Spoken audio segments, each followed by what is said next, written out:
Please remain standing for our Lord's Prayer, Psalm 91, and followed by our inspirational talk in Brother's Prayer. Please all stand as we pray the Lord's Prayer. In the name of the Father, the Son, and the Holy Spirit. Amen. Our Father, who art in heaven, hallowed be thy name. Thy kingdom come, thy will be done, as it is in heaven. Give us today our daily bread, forgive us our trespasses, as we forgive those who trespass against us. And lead us not into temptation, but deliver us from evil. The kingdom, the power, and the glory are yours now and forever.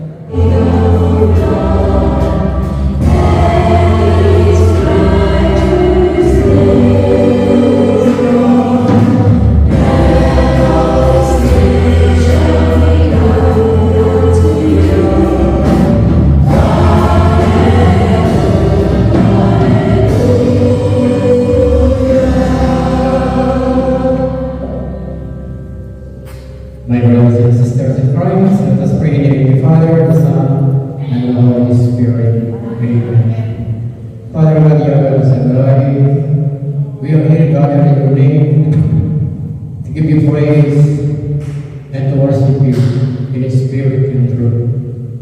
Once again, Lord, thank you for today that you called me and use me as an instrument to proclaim your word. Open our ears, Lord, to hear your word. Open our mind to understand your message.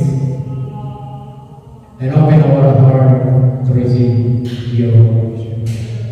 Anoint me, Lord, from head to foot.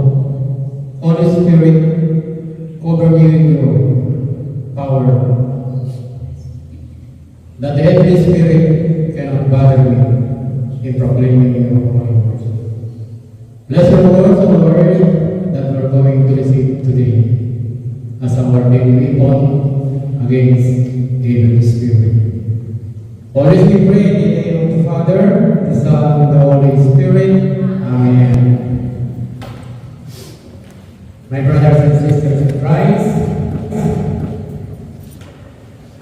may I ask you to close your eyes. Those who have the Bible and the Psalm, just embrace.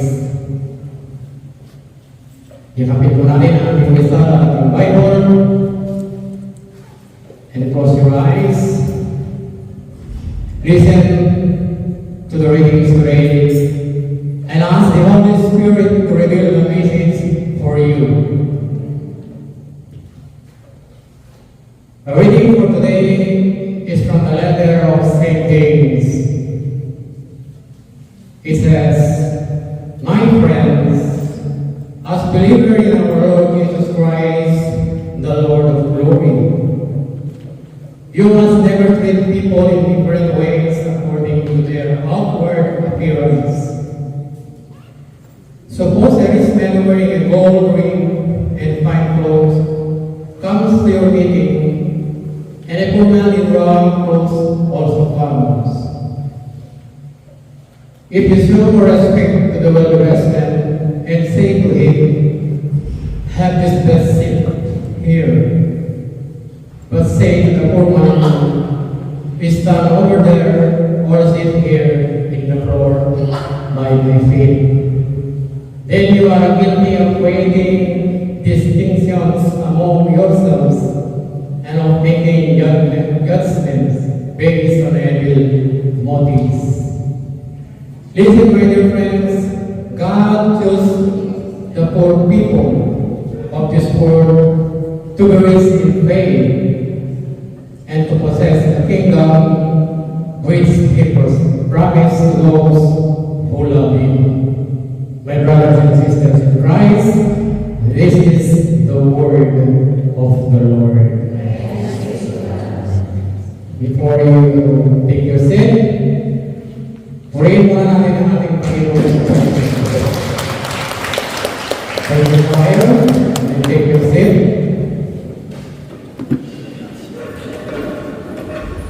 Sa katanungan na po, I have a question.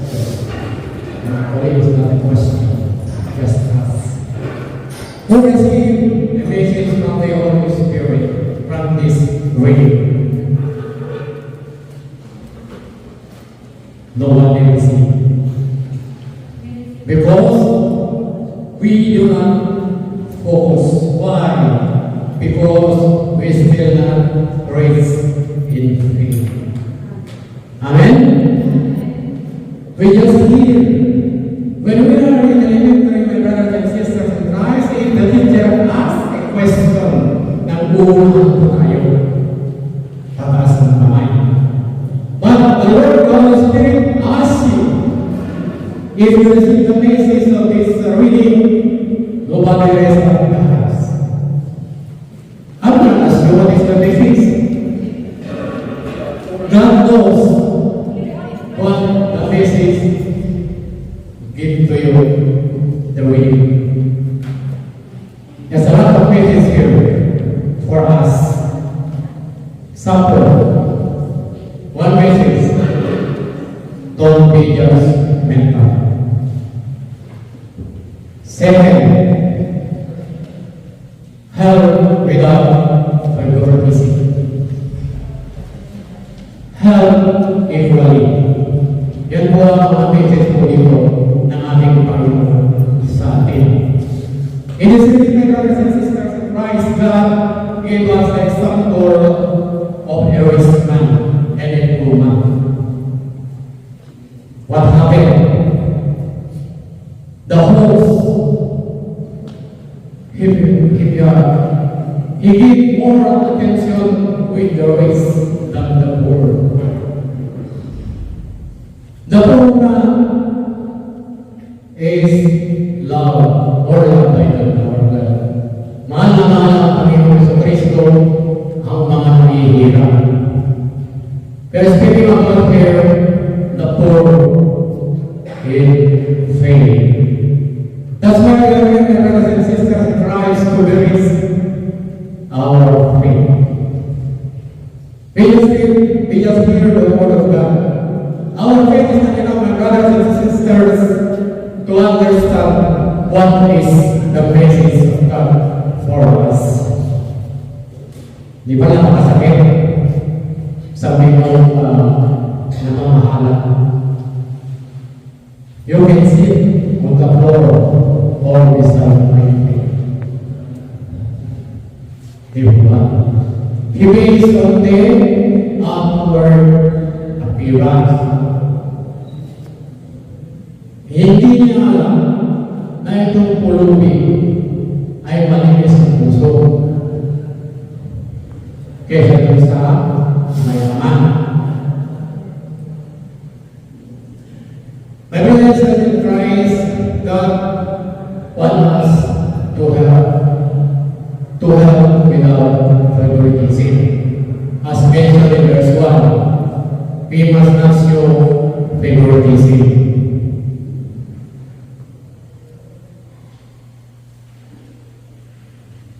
The reason of my brothers and sisters is wearing gold-ring and a fine clothes. Mamahaling damit. Samantala, the poor man, ang damit niya ay punit o parang pasahan, marumi. God loves us equally. Wala siyang pinipili. Lahat ng lumapit sa Kanya, mga kapit ko kay Kristo, makasalanan man o hindi. Hindi naman na wala naman tayo perfect na wala kasalanan. Because Jesus was sent here on earth for the sinner, for the lost. It's not for the righteous. Amen?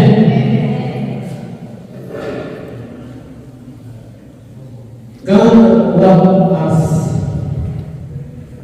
to do good to others without experience. Tayo po ay tulong ng walang kapalit.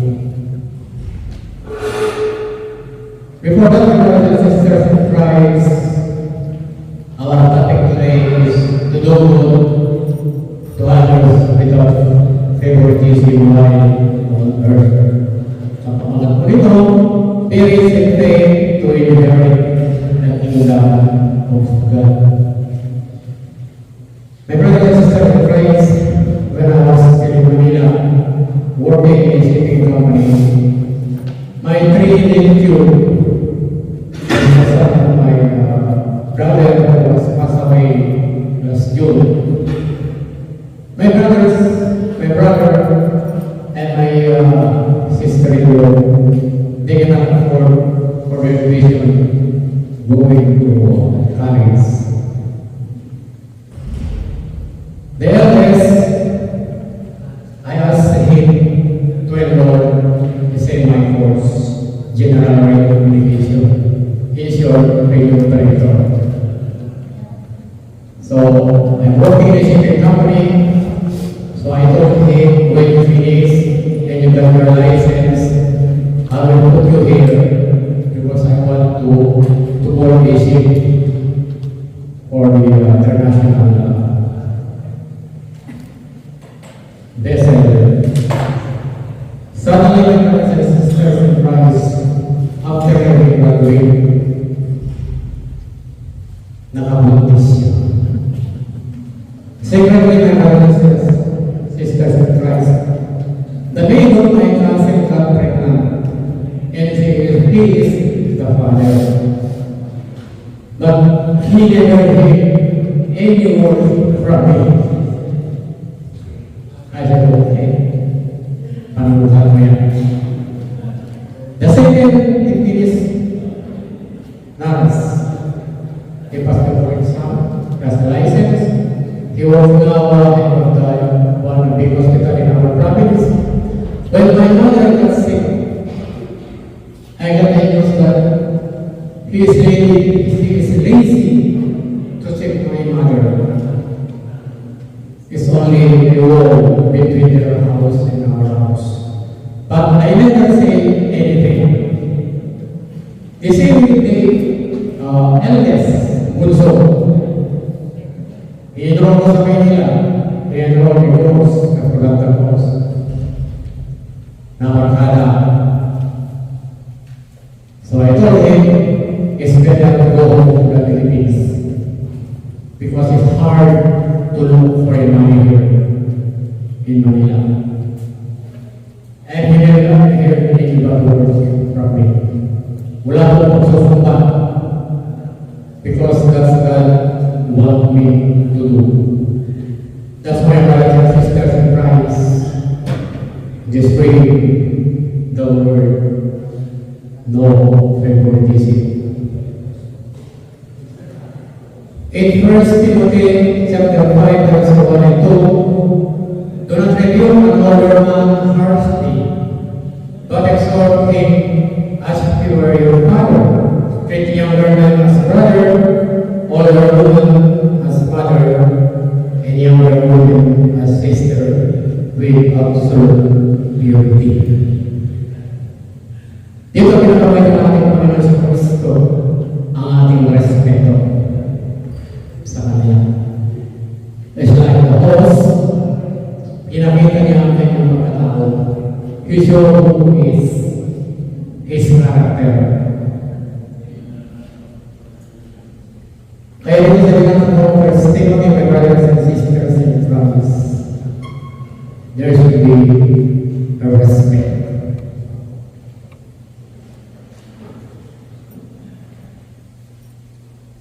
In verse 5, this beginning, my brothers and sisters in Christ, listen, my dear friend. God used the poor people of this world to be raised in faith and to possess the kingdom, which He promised to those who love Him. My brothers and sisters in Christ, as I said before, our faith is not enough to understand the word of God, the message of God. Faith comes from hearing and listening to the word of God. Hearing and listening is different meaning. Hearing is just hear. After that, it's God. Listening means with action. Faith without action, my brothers and sisters in Christ, is dead.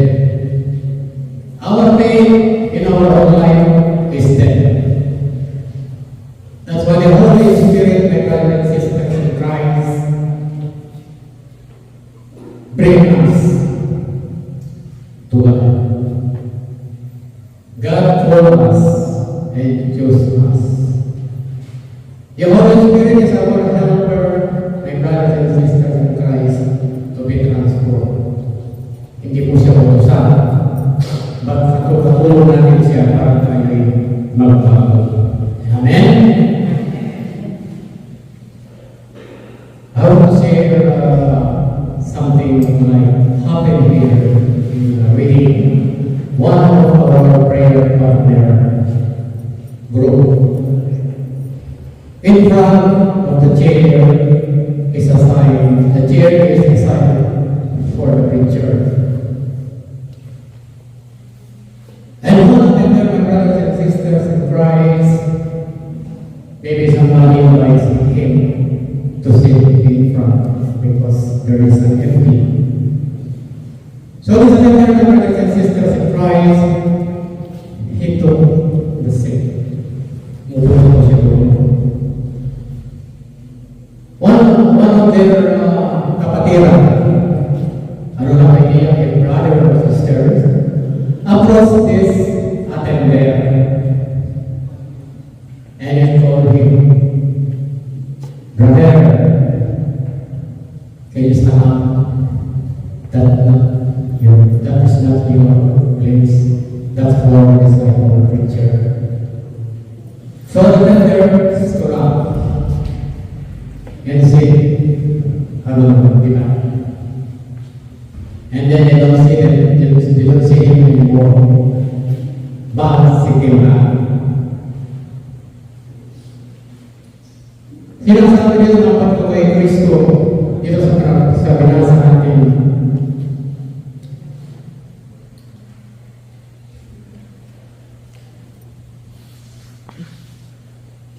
Pag tayo ay nakapansin ng isang bagay sa gawain ng alay natin ay mali, let them sit there. Let them sit there. Why? Because we have the will where to sit. It is only the role of a human to follow. But how about the role of God? Lumalapit yung tao sa kapatiran na yan. Do you think that brothers and sisters in Christ, those preacher in front sitting is a truly disciple of Christ? Is a truly servant or preacher of Christ? Versus the one who sits on the empty chair. Think of it, my brothers and sisters in Christ. Think of it. God never showed his favoritism. As I said, God loves us equally. Amen? God opened our ears to hear the word. God opened our heart where the good news of the word of God will live or will stay. God opened our mouth and touched our tongue to say the good words or to proclaim the word of God. Also, my brothers and sisters in Christ, in verse 3, verse 5 and 6, the blind will be able to see, and the deaf will hear. The lame will live the tongues, and those who cannot speak will shout for joy. Dito yung ginagawa ng Panginoon sa Kristo, kabutihan, kasama kanyang mga disipulos. Also, my brothers and sisters in Christ, in the Gospel, verse 32, a deaf man and cold could hardly speak or have an impediment in his speech. Yung mga tao, they brought this man, nabingi, death, and hard as a problem, his peace to Jesus. And Jesus healed this man. Sister John will be telling or explain to us how Jesus healed this man. And when it's in Christ, Jesus saw the faith of the people who brought this man to Jesus. The same with the people who brought the sick man with a stretcher. They go on top of the house, they dig a hole so that they can put it in front of Jesus. Sabi ng Panginoon, because of your faith, he'll be healed. Yung mga patuloy Kristo na tumulong ay lapit sila sa ating Panginoon, nakita na Diyos ang kanilang palataya.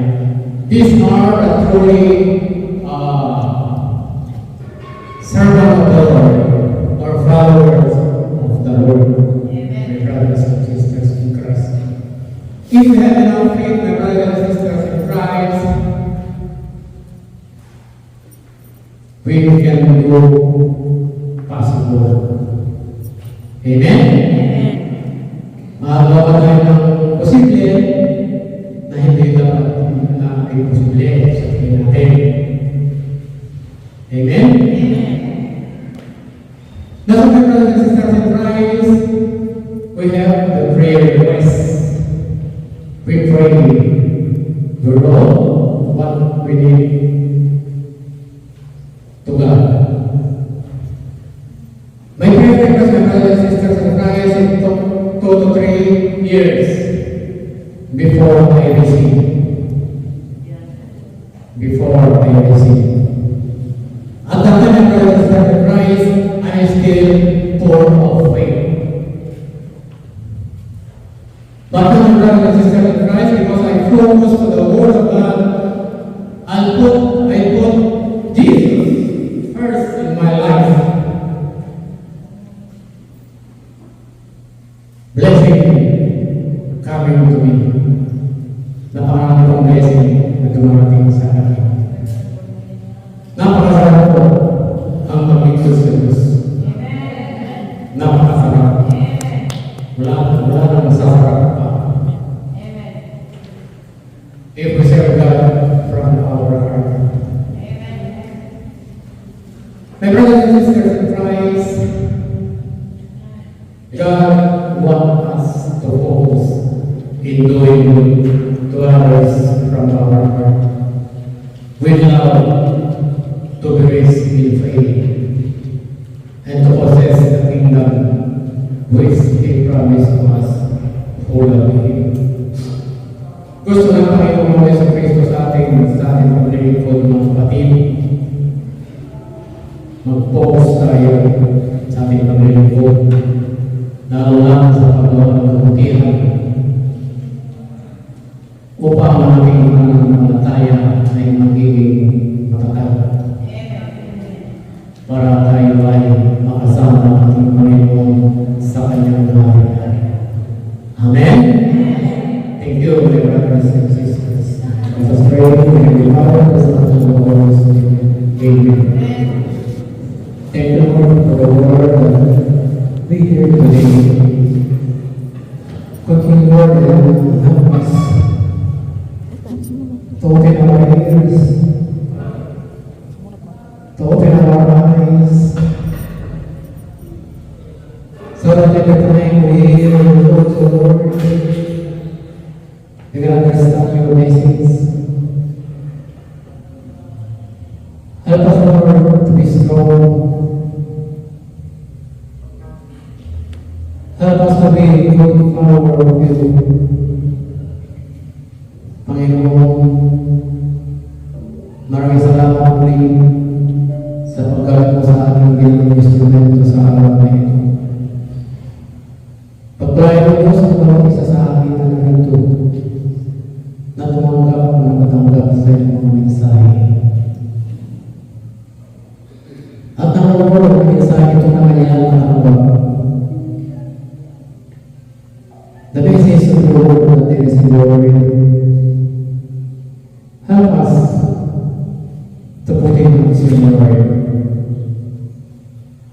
so that we can proclaim or share your words to others. For this we pray in the mighty name of your Son, Jesus Christ. Amen. And in the Father, the Son, and the Holy Spirit.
Amen. Amen. A reading from the Holy Gospel according to Mark. Returning from the region of Tyre, Jesus went by way of Sidon towards the Sea of Galilee in the region of Decapolis. They brought to him a man who was deaf and who had an impediment in his speech, and they begged him to lay his hand on him. Jesus took him aside in private, away from the crowd, and put his finger into his ear, and he spat and touched his tongue. Then looking up to heaven, he sighed and said to him, Ephphatha, that is, be open. And immediately the man's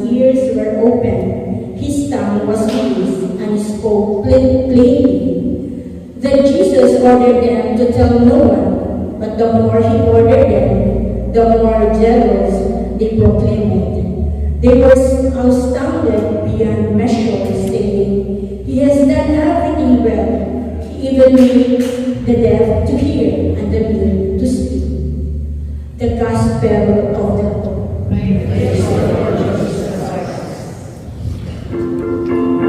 To God be the glory.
He said, as we read, I just those who are of fearful heart, be strong, do not fear. Here's your God. He will come with vengeance, with terrible recompense. He will come and save you. Then the eyes of the blind shall be opened, and the ears of the deaf unstopped. Kaya nga, better in Tagalog, kasi, like, itong sasabihin ninyo sa mga taong pinanghinaan ng loob, na kasi huwag kayong matakot na kasanin nyo ang inyong loob dahil darating na ang Panginoong Diyos ninyo at ililigtas ka sa iyong kaaway. Ang mga bini ay makakarinig, ang mga blind ay makakakita. So, what the prophet Isaiah proclaimed is the fulfillment of what Jesus did today. Because he did what he did today. Because Jesus is the long-awaited Messiah in whom the hope of Israel are fulfilled. Si Jesus ang pinakamatagal na hinihintay ng Messiah ng Diyos upang matupad ang pag-asa ng Israel. And that's why, as we can see in the gospel today, Jesus indeed, he healed the deaf and the mute. Amen? So, as we can see, he took the man in private, he put his finger under his ear, he spat, dumurag siya, he touched the tongue, and then he looked up to heaven, he sighed, bumutong hinga si Jesus, and then said, Ephphatha. It means be open.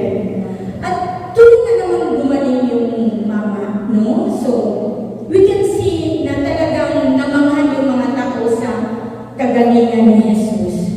And that's why, see, even Jesus in Matthew 7:23, he proclaimed the kingdom of God, and he cured the sick among the people. So talagang nagpapagaling si Jesus. Amen?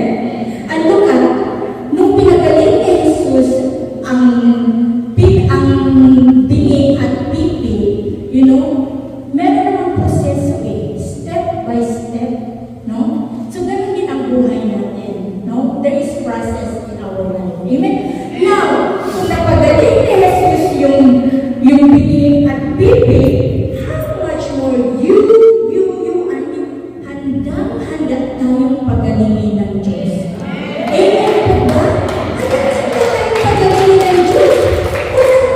Because nothing is impossible with God. And He is our divine healer. And His word is, yung salita niya ay nagpapagaling. And the most important thing is the one who can truly heal us is the one who created us. It's our Lord Jesus Christ, and He made us whole. Amen? Amen. And Jesus came into this world so that we may have life. A life to the fullest. Gusto ba ninyo yan? Amen. Buhay na galak at kasiya-siya. Amen? Amen. Now, kita mo ang kaaway, the thief, who just come and steal and kill and destroy. I-destroy tayo. That's why in our life, there are 4 areas in our life that needs healing. Okay? Napag-aaralan natin. That's where this is going to discuss. First is our physical healing. Amen? Our physical healing, it involves our body, our health. At madali mo tayo dito we are already well informed how to take care of our age, of our health. With our age, alam na natin yun. So, we are know already what is bawal, ano yung mas bawal ng pagkain, and we know that too much work, too much bawal ng gadget, too much is not good for our health. So, I think it is up to us already how to open ourselves, how to manage ourselves, how to take care of our health. Amen? So we will not discuss this one much. Anyway, we know already ang kasabihan sa Bisaya, lawas ray kapitan. It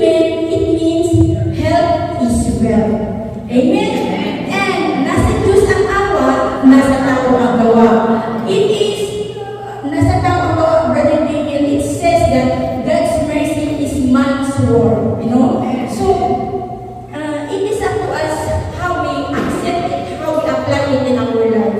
And of course, we pray to our Lord Jesus Christ for self-discipline so that we can continue to go on this life with a healthy living. Amen? Because we are also temple of God. That's why if you are physically healthy, but next healing that we need is psycho-emotional healing. Amen? Why? Aminin ba natin sa sarili? We went through a lot as we go in life. We went through a lot of problema, no? Problema sa financial, problema sa different kind of suffering, struggle, problems. We went through that one. Aminin ba natin o hindi? O nakakasakit tayo ng tao, hindi tayo intentionally or not intentionally, o tayo ang nakakasakit, intentionally or not intentionally. So there's a lot of reasons, no, that affects our psycho-emotional. That's why we are anxious, we are worried, we are traumatized, mixed emotion, no? So the best thing, brothers and sisters, is to talk to God. No? Talk to God. Siya ang pinakauna nating sabihan. Siya ang pinakauna nating lapitan at sumbungan. Not our neighbors, not our brothers and sisters. Amen? Because He never forsake us, nor leave us. Amen?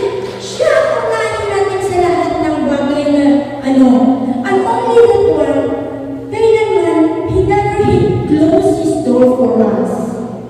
No, He never closes the kadalasan. Tayo ang nag-iwan. Tayo ang tumatalikod sa Diyos. Why? Because we are holding a lot of things. Where marami pa tayong pinakapitan, marami pa tayong sinasandalan, marami pa tayong pinanghawakan sa buhay. We still holding a lot of things at temporary things in this world. But see,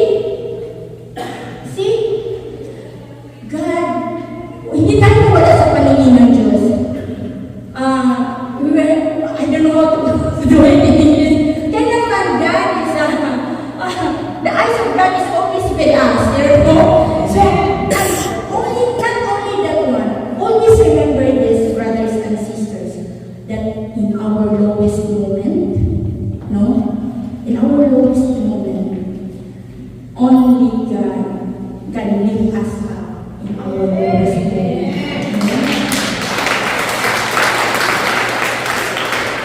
He is the light in our darkest life. No, the darkest life we have, He is the light. You know, and not our family, not our friends, not our husband or wife, no. They are just secondary. Why? Through their presence, through their advices, through their being together, their prayers, but brothers and sisters, only God can feel the emptiness in our heart. Only God.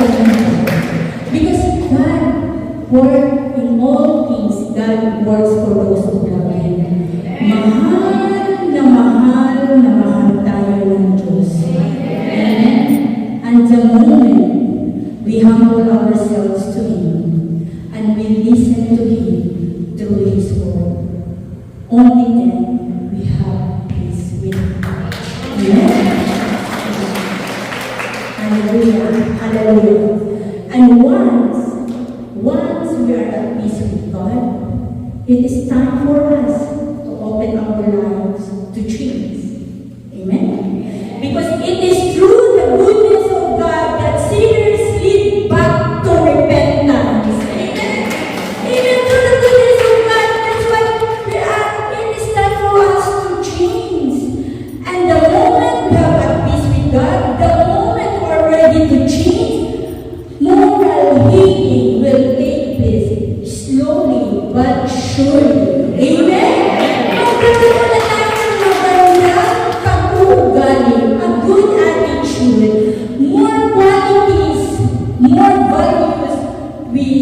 was that one we will learn. You know, we become compassionate, we become kind, we become more and so forth of good qualities, brothers and sisters. That's why, wala na tayong tinatawag as one brothers solution. You know, mayaman, mahirap, nakaangat sa world, rich or poor, we are equal in the eyes of God. Amen? That's why we need also to open our ears to listen to others. No? Listen to others and understand them. But the problem, we listen to them, but we are already thinking how to rebuttal them, how to oppose them, and how to manipulate and manipulate them. That's the problem. Huwag ganyan. Hindi yan ang turo ng Diyos. Amen? That's why we need to put it into action. Lahat ng ating mga pinag-aaralan is we need to put it into action.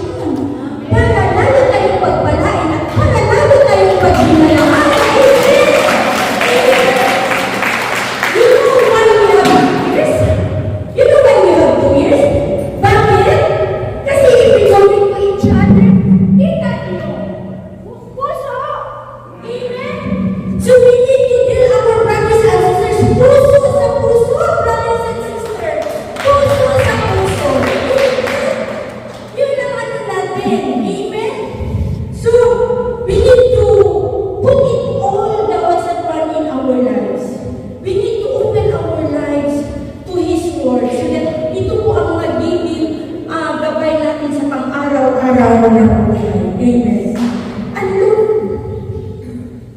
the world are already wounded of division, greediness, selfish. No? Huwag na tayong sumali doon. Huwag na tayong sumali doon. Especially in our gawain. Amen?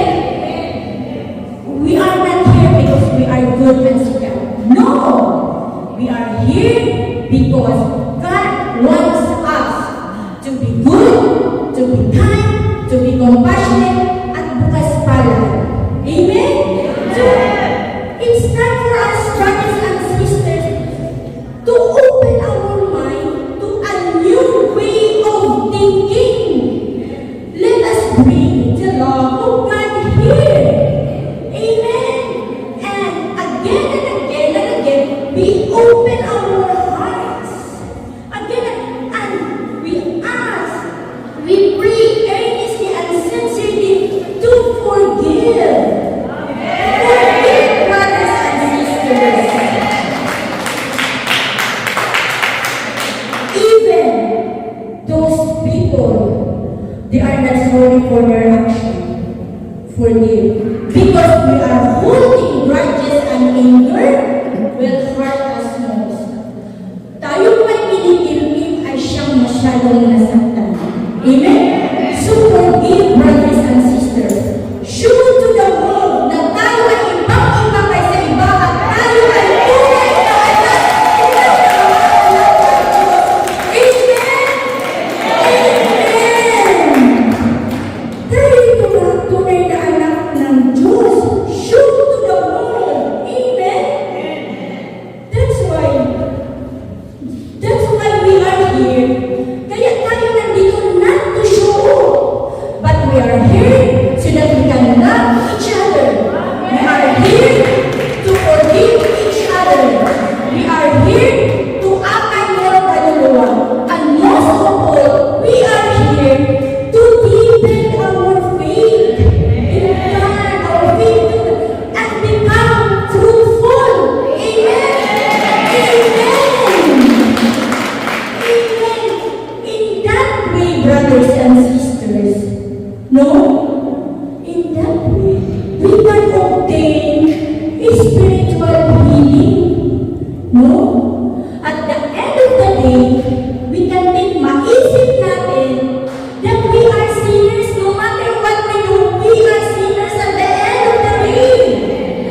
destiny to see our risen Christ face to face, and that is our Lord Jesus Christ. Amen. Amen. Please rise, brothers and sisters. Amen.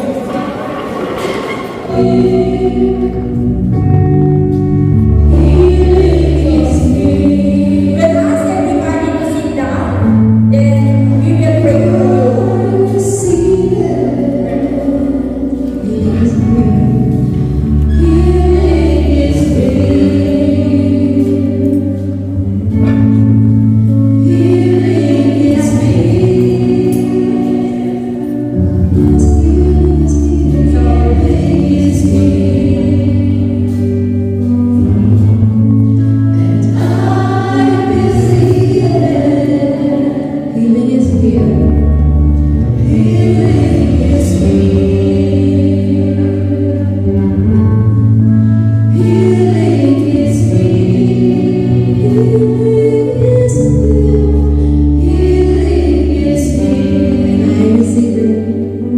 Sisters, and also include your handouts, your prayer requests, everything that you want to ask brothers and sisters.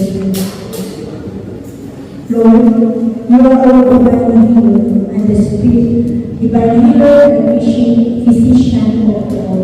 We believe, Lord, that nothing is impossible with you, Lord. Heal our innermost being, our body, our soul, and spirit, Lord. Dahil tanging ikaw naman ang makapagaling sa amin, Lord. Wala na pong iba, Lord. You are the God who lift us up in our lowest moment. You are the God who is alive in our darkest night. And you are the God who feels the emptiness of our heart, Lord God, the emptiness of our life. Tanging ikaw lamang, Ama.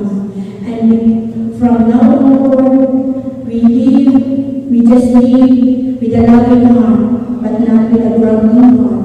From now on, Lord, we just live with a faithful heart, not with a fearful heart, Lord. And we thank you so much, Lord, that you always touch us with your healing power as we go on in our life. And Lord, we thank you so much, Lord, dahil pinanghahawakan mo namin ang iyong mga pangako, Lord, that if you believe, you will receive whatever you ask for in prayer. We believe, Lord, and we claim it, Lord, and answer prayer na po kami, Lord.